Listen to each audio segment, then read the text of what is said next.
अस्सलाम वालेकुम, hello and welcome. तो आज का जो हमारा टॉपिक है वो है मिड ब्रेन। इसमें हम मिड ब्रेन की एनाटॉमी और क्लिनिकल्स और इसके आखिर में डिस्कस करेंगे, ठीक है। तो मिड ब्रेन क्या है, सबसे पहले हमारे पास हमने क्या पढ़ा था। सबसे पहले हमने ब्रेन स्टेम को स्टार्ट किया था। ब्रेन स्टेम में हमने सबसे पहले मेडुला ऑब्लंगेटा डिस्कस किया था, ठीक है। This is medulla oblongata and this is pons और ये है हमारा मिड ब्रेन, ठीक है। मिड ब्रेन के ऊपर क्या लाई करता है हमारे पास, midbrain is the connection between the hindbrain and the forebrain, यानी फोर ब्रेन मिड ब्रेन के ऊपर लाई करेगा और हाइंड ब्रेन नीचे लाई करेगा, ठीक है। अगर हम जनरल वैसे क्लासिफिकेशन देखें कि किस तरह की हमारे पास अरेंजमेंट होती है, तो ये हमारे पास अगर मिड ब्रेन लाई कर रहा है, दिस इज सिग्मेटिक डायग्राम, ठीक है। तो मिड ब्रेन के नीचे हमारे पास क्या होगा, इस तरह पोन्स होगा, ठीक है, और इस तरह क्या होगा, मेडुला ऑब्लंगेटा। और मिड ब्रेन के ऊपर किस तरह से लाई करेगा, हमारे पास ऊपर क्या लाई करेगा, डाइनसेफ्लान लाई करेगा, ठीक है। और डाइनसेफ्लान के ऊपर हमारे पास क्या होता है, सेरेब्रल हेमिस्फीयर लाई कर रहे होते हैं, इस तरह हमारे पास करके मिड ब्रेन लाई कर रहे हैं, ठीक है।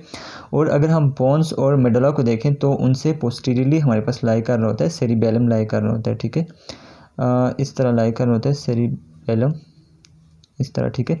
और ये हेमिस्फीयर जो होते हैं इसी सेरिबेलम के साथ ऊपर आए होते हैं, ठीक है, इस तरह। तो ये हमारे पास क्या हो गया, ये जो हमारे पास सेरिब्रम होता है उसको हम क्या कहते हैं, टीलेनसेफ्लान, ठीक है।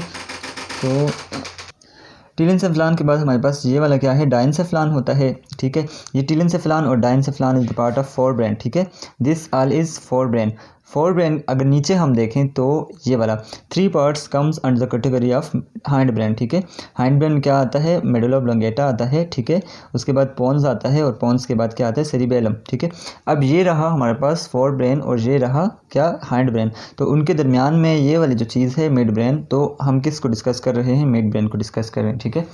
तो इस तरह मिड ब्रेन लाई करता है। मिड ब्रेन की जो कैविटी होती है, जिस तरह हमारे पास हर एक पार्ट के अंदर कैविटी लाई करेगी, ठीक है।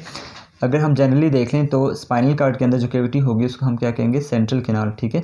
स्पाइनल कार्ड से ऊपर लाई करता है मेडुला ऑब्लंगेटा, उसकी कैविटी को हम क्या कहते हैं, fourth ventricle. Medulla oblongata plus pons, इन दोनों की जो कैविटी होगी उसको हम क्या कहेंगे, उनके दरमियान में यानी पोस्टीरियरली फोर्थ वेंट्रिकल लाई करता है, ठीक है। इसके ऊपर हमारे पास पोन्स के ऊपर क्या लाई करता है, मिड ब्रेन। तो मिड ब्रेन की कैविटी क्या है हमारे पास, जो अभी हमने डिस्कस करनी है, इसको हम क्या कहते हैं, सेरेब्रल एक्विडक्ट, ठीक है। यानी मिड ब्रेन के अंदर जो पतली सी छोटी सी किनाल है उसको हम सेरेब्रल एक्विडक्ट कहते हैं, ठीक है। उसके ऊपर हमने अभी देखा है कि डाइनसेफ्लान लाई करता है। डाइनसेफ्लान में कौन कौन सी चीज़ें आती होती हैं, जैसे हमारे पास हाइपोथैलेमस है, सब थैलेमस है, तो थैलेमस और ये वाली चीज़ें और हमारे पास डाइनसेफ्लान में है। और डाइनसेफ्लान की कैविटी को हम क्या कहेंगे, थर्ड वेंट्रिकल, ठीक है। और हमारे पास फर्स्ट और सेकंड वेंट्रिकल जिनको हम लेटरल वेंट्रिकल कहते हैं, वो टीलेनसेफ्लान की यानी उस लेवल पे लाई करते हैं, टीलेनसेफ्लान। तो ये तो हमने ये क्या यहाँ सिर्फ क्या देखना है, सेरेब्रल एक्विडक्ट, ठीक है। तो मिड ब्रेन को हम कितनी हेडिंग्स में डिस्कस कर सकते हैं, हमारे पास मिड ब्रेन को किसी भी हमारे पास ब्रेन स्टेम का कोई भी पार्ट था तो हम एक्सटर्नल फीचर और इंटरनल फीचर को देख रहे थे, ठीक है। तो एक्सटर्नल फीचर सबसे पहले देख लेते हैं, उसके बाद हम कट सेक्शंस देखेंगे, ठीक है। तो एक्सटर्नल फीचर को हम पिक्चर में देखते हैं कि एक्सटर्नल फीचर्स हमारे पास किस तरह मिड ब्रेन के एक्सटर्नल फीचर्स क्या हैं, उसके बाद हम इंटरनल फीचर्स की तरफ आएंगे। यहाँ हम क्या देखेंगे, interior surface of the mid brain. यहाँ मिड ब्रेन कहाँ लाई कर रहा है, पोन्स के ऊपर हमारे पास क्या लाई कर रहा है, मिड ब्रेन लाई कर रहा है, ठीक है। अगर हम जनरल स्ट्रक्चर देखें तो medulla oblongata, pons and mid brain, ये तीनों हमारे पास जो स्टेम लाइक स्ट्रक्चर है इसको हम क्या कहते हैं, ब्रेन स्टेम कहते हैं, ठीक है। तो अगर हम नर्व्स की, सबसे पहले आपको जो येलो कलर की नज़र आ रही हैं वो नर्व्स हैं। नर्व्स का जनरल स्ट्रक्चर ये है कि जो फर्स्ट 2 के अलावा जितनी भी यानी 3 से 12 जो नर्व्स होती हैं वो हमारे पास ब्रेन स्टेम से राइज होती है, ठीक है। ब्रेन स्टेम के 3 पार्ट्स है, ठीक है, फर्स्ट सेकंड के अलावा। तो सेकंड नर्व आपको यहाँ ऑप्टिक नर्व दिखाई दे रही है, ये हमारे पास क्या है, ब्रेन स्टेम का पार्ट नहीं, इससे नीचे नीचे हमारे पास ब्रेन स्टेम का पार्ट है, ठीक है। तो जनरल क्लासिफिकेशन क्या है कि third and fourth from the brain stem, fifth from the pons, fifth, six, seventh, eighth ये हमारे पास पोन्स है, और 9th, 10th, 11th और 12th ये हमारे पास किससे आती हैं, मेडुला ऑब्लंगेटा से, ठीक है। अब मैं थोड़ा सा जूम करके किसको दिखा रहा हूँ, यानी मिड ब्रेन को हम देख रहे थे, ठीक है। This is called the mid brain, interior surface of the mid brain. जब भी हम मिड ब्रेन के इंटीरियर सरफेस देखेंगे तो उसमें हमको सेरेब्रल पेडंकल नज़र आएंगे, ठीक है। Two cerebral peduncle join at the mid line, यहाँ पर और इन सेरेब्रल पेडंकल के दरमियान में एक फोसा बनेगा, जिनको हम क्या कहेंगे, इंटर पेडंकुलर फोसा, यानी पेडंकल्स के दरमियान में फोसा, ठीक है।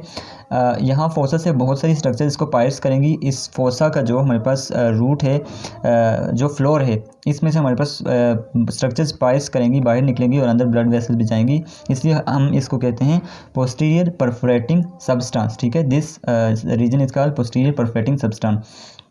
अगर हम इन पेडंकल्स को देखें कि इनकी इंटीरियरली कौन कौन सी चीज़ें लाई कर रही हैं, तो सबसे ऊपर आपको क्या नज़र आ रहा है, this is called the optic tract, ठीक है।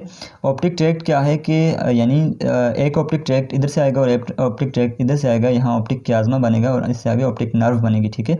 This is the second cranial nerve. अगर हम उससे नीचे देखें तो ये वाले जो पार्ट्स हैं, these are not the parts of mid brain, ठीक है। मिड ब्रेन के पार्ट्स सेरेब्रल पेडंकल्स हैं और उसके जो पोस्टीरियरली कॉलिकुलस होगा जो हम देखेंगे, ठीक है। तो ऑप्टिक ट्रैक्ट है, उससे नीचे हमारे पास यहाँ आ रही होती है सुपीरियर सेरिबेलर आर्टरी। उससे नीचे अगर हम देखें तो आपको टू नर्व्स नज़र आ रही हैं, ठीक है। One is emerging from the medial side of cerebral peduncle, ठीक है। This is called oculomotor nerve. ये याद रखना है कि the only nerve which is coming from the posterior side is the fourth cranial nerve and this is trochlear nerve, ठीक है। ये हम पोस्टीरियरली साइड देखेंगे कि यानी कि ब्रेन स्टेम की जितनी भी नर्व्स हैं 11th नर्व इंटीरियर साइड से आपको इमर्ज होती ही नजर आएंगी, except trochlear nerve which is fourth cranial nerve, ठीक है। तो ये हमारे पास क्या है, इंटीरियर सरफेस। अब हम मिड ब्रेन की पोस्टीरियर सरफेस देखते हैं। यहाँ पर क्या है, पोस्टीरियर सरफेस ऑफ द हम मिड ब्रेन देखेंगे, ठीक है। यहाँ पर मेडुला ऑब्लोंगेटा और पोन्स के ऊपर अगर हम देखें तो ये वाला क्या है, मिड ब्रेन, ठीक है। मिड ब्रेन में आपको सबसे पहले क्या नज़र आएगा, अगर हम जूम करके देखें तो मिड ब्रेन के आसपास स्ट्रक्चर्स कौन सी हैं। मिड ब्रेन के जस्ट ऊपर हमारे पास क्या होता है, डाइनसेफ्लान होता है, और डाइनसेफ्लान में हमारे पास थैलेमस और उसके साइड पे जितने भी न्यूक्लियाई होते हैं, कॉर्डाट और वो वाले न्यूक्लियाई होंगे, ठीक है। अगर हम मिड ब्रेन की स्ट्रक्चर देखें तो आपको क्या नज़र आएगा, कार्पोरा क्वाड्रिजेमिना मीन 4 कोलिक्लाई, ठीक है। ये आपको जहाँ भी 4 कोलिक्लाई नज़र आ रहे हैं, दिस इज़ मिड ब्रेन की स्ट्रक्चर, ठीक है। अब और मिड ब्रेन के पोस्टीरियर साइड पे आपको ये एक आइडेंटिफिकेशन है कि the only nerve, fourth cranial nerve आपको राइज होती हुई नजर आएगी जस्ट बिलो द, यानी जो वर्टिकल लाइन होती है बिटवीन द 2 कोलिक्लाई, तो उनके जस्ट साइड से हमारे पास क्या राइज होती है, फोर्थ क्रेनियल नर्व, ठीक है। This is superior colliculi and this is inferior, these are inferior colliculi, ठीक है। 2 हमारे पास लाइंस होती हैं और एक हॉरिजॉन्टल लाइन, एक होती है वर्टिकल लाइन जो इनको कोलिक्लाई को आपस में जुदा करती हैं, ठीक है। जो सुपीरियर कोलिक्लाई होती है, it is always related to the, यानी ये जो विजुअल रिफ्लेक्स होता है, जो विजुअल रिफ्लेक्स होता है उसके लिए रिस्पॉन्सिबल होती है, और जो इंफीरियर कोलिक्लाई होती है वो ऑडिटरी रिफ्लेक्स के लिए रिस्पॉन्सिबल होती है, ठीक है।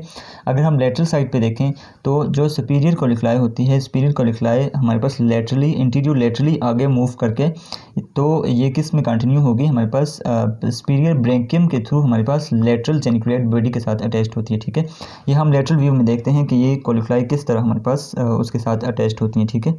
So this is the last picture from the external features of the mid brain, ठीक है। यहाँ पर हम ये क्या है, लेटरल व्यू है, ठीक है। और ये हमारे पास पोस्टीरियरली है, जहाँ पर ये क्या है, सेरिबेलम है, और सेरिबेलम किसके साथ अटैच्ड है, पोन्स के साथ अटैच्ड है to the middle cerebellar peduncle, ठीक है। और ये हमारे पास क्या है, इंटीरियर व्यू है। हम कहाँ थे, कोलिकुलाई पे थे, ठीक है। ये स्वेलिंग्स आपको पोस्टीरियरली नजर आएंगी, कोलिकुलाई, ठीक है। 2 सुपीरियर कोलिकुलाई, 2 इंफीरियर कोलिकुलाई। यहाँ पर जो सुपीरियर कोलिकुलाई है वो हमारे पास सुपीरियर ब्रेंकियम के थ्रू लेटरल जेनिकुलेट बॉडी के साथ अटैच्ड है, ठीक है। ये क्या है, लेटरल जेनिकुलेट बॉडी, और लेटरल जेनिकुलेट बॉडी आगे किसके कंटिन्यूस है, ऑप्टिक ट्रैक्ट, और ऑप्टिक ट्रैक्ट आगे ऑप्टिक क्याज़मा से आगे ऑप्टिक नर्व बनाता है, ठीक है। अगर हम इंफीरियर जेनिकुलेट बॉडी को देखें तो इंफीरियर ब्रेकियम के थ्रू मीडियल जेनिकुलेट बॉडी के साथ अटैच्ड है, ठीक है। और medial geniculate body auditory tract में हेल्प करेगी, और यहाँ हमारे पास जो लेटरल जेनिकुलेट बॉडी होगी ये ऑप्टिक रिफ्लेक्स, यानी जो प्यूपिलरी रिफ्लेक्स होता है और ऑप्टिक जो विजुअल रिफ्लेक्स होता है उसमें हेल्प करती है, ठीक है। तो ये हमारे पास क्या था, external features of the mid brain, और नेक्स्ट वीडियो में हम क्या करते हैं, internal features of the mid brain. Thank you so much for watching this.